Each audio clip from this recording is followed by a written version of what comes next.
Hello guys, आज मैं आपके लिए तेलुगु लोक कथा शेर को सवा शेर लेकर आई हूँ। तो चलिए सुनते हैं। कल्याण दुर्ग में एक किसान रहता था। उसके एक बेटा और एक बेटी थी। उसने अपनी बेटी का विवाह कंदोरपी के एक युवक से कर दिया था। बेटी के विवाह के अवसर पर उसकी विदाई के समय किसान की पत्नी ने अपनी बिटिया से कहा, बेटी, जब तक मैं जीवित हूँ तब तक तुम इस घर में आती जाती रहना। मेरे मरने के बाद कभी यहाँ मत आना और मायके को भूल जाना। बेटी ने माँ की बात ध्यान से सुनी और अच्छा कहकर विदा हो गई। बेटी अपने घर में खुश थी। कभी कभी अपने माता पिता से आकर मिल जाती थी। इसी तरह समय बीतता गया। कई साल बीत गए। फिर एक दिन दुर्भाग्य से किसान और उसकी पत्नी दोनों का स्वर्गवास हो गया। अब खेती बाड़ी का काम उसके बेटे ने संभाल लिया। उधर कंदोरपी में बेटी अपने पति के साथ खुशी से दिन बिता रही थी। अब उसका मायके जाना बंद हो गया था। मायके को तो जैसे वह भूल ही गई थी। कहते हैं ना कि समय के बदलते देर नहीं लगती। अचानक उसके भी दिन बदल गए और उस पर दुखों का पहाड़ टूट पड़ा। उसके पति का स्वर्गवास हो गया। वह अकेली तो नहीं थी, उसके दो बेटे भी थे, पर वह इतने छोटे थे कि इनके लालन पालन की समस्या उसके सामने खड़ी हो गई। उसके पास आमदनी का कोई ज़रिया नहीं था। घर के सब बर्तन खाली रहते थे। कई बार तो धान का एक दाना भी घर में नहीं होता था। बच्चे अक्सर कल्याण दुर्ग के पाल्यम के मामा को याद करते थे। वे अपनी माँ से कहते, माँ, तुम कहती हो कि पाल्यम में हमारे मामा रहते हैं, क्यों ना हम उनके यहाँ चलें। उनसे रुपए पैसे नहीं मांगेंगे, वहाँ वे जैसा भी खाना खिलाएंगे उसी से पेट भर लेंगे। वह उन्हें रोज़ कल चलेंगे कहकर टाल देती। माँ के इस वादे से बच्चे तंग आ गए। एक दिन बच्चे जिद पर अड़ गए कि आज मामा के घर जाकर ही रहेंगे। वे माँ के दोनों हाथ पकड़कर उसे खींचकर मामा के घर की ओर ले गए। वे पैदल चलकर मामा के गांव पहुँचे। उस समय उनके मामा घर पर नहीं थे। वह किसी ज़रूरी काम से दूसरे गांव गए हुए थे। मामी भी घर पर नहीं थी। वह बैलों को चराने बाहर गई हुई थी।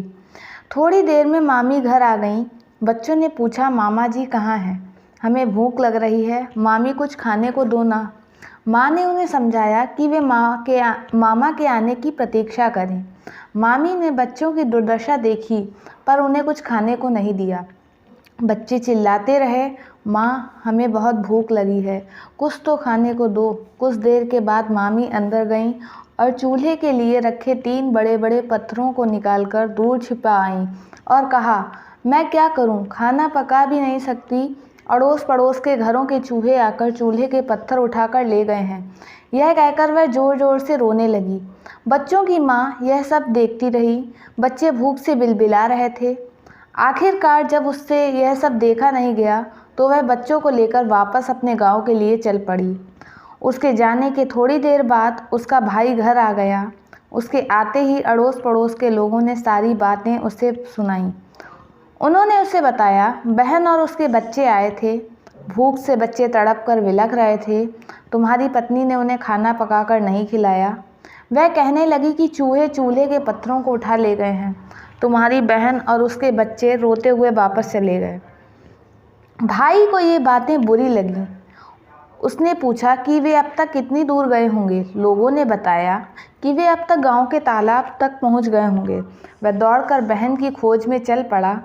दूर से ही बहन को देखकर उसकी तबीयत हरी हो उठी। ठहरो ठहरो कहता हुआ वह उनके समीप पहुंचा। बहन वहीं बैठ गई। बच्चों ने पूछा कि उनके मामा कहाँ हैं। दूर से आते हुए आदमी को दिखाकर उसने कहा कि वही उनके मामा हैं। मामा को समीप आते ही बच्चे उनके पांव पकड़कर आंसू बहाने लगे। हमें बहुत भूख लगी है, कुछ खाने को दो, उन्होंने रोते हुए कहा। चारों एक दूसरे के समीप बैठकर रो रहे थे। बहन ने भाई को सारी बातें सुनाई। उसने कहा, तुम्हारी पत्नी ने ऐसा व्यवहार किया है, अब कौन सा मुंह लेकर मैं चलूं? भाई ने उसे समझाया, बहन चिंता ना करो, तुम्हें हमारे घर आने की ज़रूरत नहीं है। यह 10 रुपये ले लो और अपने गांव चली जाओ। कल दोपहर तक मैं तुम्हारे गांव पहुंचूंगा। 10 रुपये लेकर बहन अपने गांव वापस चली गई। बहन को विदा कर भाई अपने घर लौट आया। रात हो चुकी थी। वह चुपचाप सो गया। सुबह उठकर बैलों को साथ लेकर गांव के बाहर खेतों पर गया। दोपहर को वापस घर लौट आया। वह घर के सामने बैठकर सिर पर हाथ रखकर रोने लगा। उसके रोने की आवाज़ सुनकर पत्नी बाहर आ गई और घबराकर उसने पूछा, क्यों रो रहे हो, क्या हुआ? पति ने कहा, अब रोऊं नहीं तो क्या करूं? सुना है कि मेरे सास ससुर के घर में आग लग गई है। 3 दिन पहले की बात है। सुना है कि मेरी सास रोटी तक न मिलने के कारण तड़प रही है। मैं क्या करूं? पत्नी ने पूछा कि यह बात किसने उससे कही है? पति ने बताया कि वीरप्पा ने उससे यह बात बताई है। पत्नी धड़ाम से नीचे गिरकर रोने लगी। हाय, मेरे मायके में आग लग गई है। न जाने मेरे माँ बाप कितनी विपत्ति में होंगे। मेरे पतिदेव उन्हें कितना चाहते हैं। तब पति ने कहा, देखो 4 बोरी चावल हों तो मैं उसे ले जाकर सास को दे दूंगा। वह बेचारी भूख से तड़प रही होगी, मैं यह देकर जल्द आऊँगा। पत्नी खिल उठी। उसने 4 बोरियों में चावल भर दिया, 2 बोरियों में धान डाला। पति की आंख बचाकर एक बोरे में धान के बीच में रुपए भी डालकर ऊपर से बोरे को सिल दिया और पति से कहा, जल्द जाकर यह सभी बोरियां मेरे माँ बाप के यहाँ पहुँचा आओ।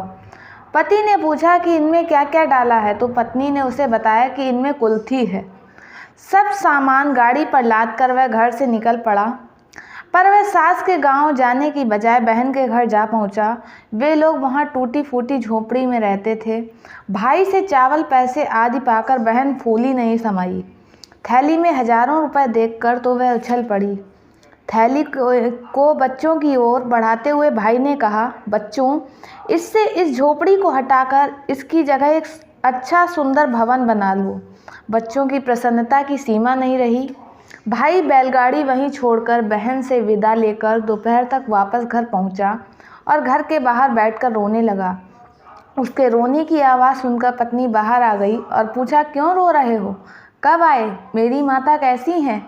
बैलगाड़ी कहाँ है? पति ने जवाब दिया, मैं तालाब के समीप अपने ससुर के साथ बैठा हुआ था।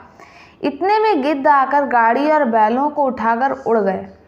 अब मैं क्या करूं? यह कहकर वह सिसकने लगा। यह सुनकर तो पत्नी को गुस्सा आ गया। उसने गांव के लोगों को इकट्ठा कर लिया और कहा, सुनो, यह दगाबाज आदमी क्या कह रहा है? क्या इतनी बड़ी गाड़ी और मोटे बैलों को गिद्ध उठाकर ले जा सकते हैं? यह असंभव है। गांव के मुखिया ने भी कहा कि यह आदमी झूठ बोल रहा है। गिद्ध गाड़ी और बैलों को कैसे उठाकर ले जा सकते हैं? तब पति ने कहा, अच्छा, आप कैसी बात कर रहे हैं? चूल्हे में मैंने बड़े बड़े पत्थर लगाए थे, उन पत्थरों को चूहे उठाकर ले गए हैं। पत्थरों को जिस प्रकार चूहे ले गए हैं, उसी प्रकार गिद्ध गाड़ी और बैलों को उठाकर ले गए हैं। इसमें क्या आश्चर्य है? पत्नी की करतूत लोग सुन चुके थे। अब वे सब चुप हो गए। पत्नी भी अवाक रह गई। चेहरे पर काटो तो खून नहीं, इसे ही कहते हैं शेर को सवा शेर। इस प्रकार इस कथा का समापन हुआ। अगर आपको मेरी कहानियाँ पसंद आ रही हों तो मेरे चैनल को लाइक करें, सब्सक्राइब करें तथा ज़्यादा से ज़्यादा शेयर करें। धन्यवाद। हेलो।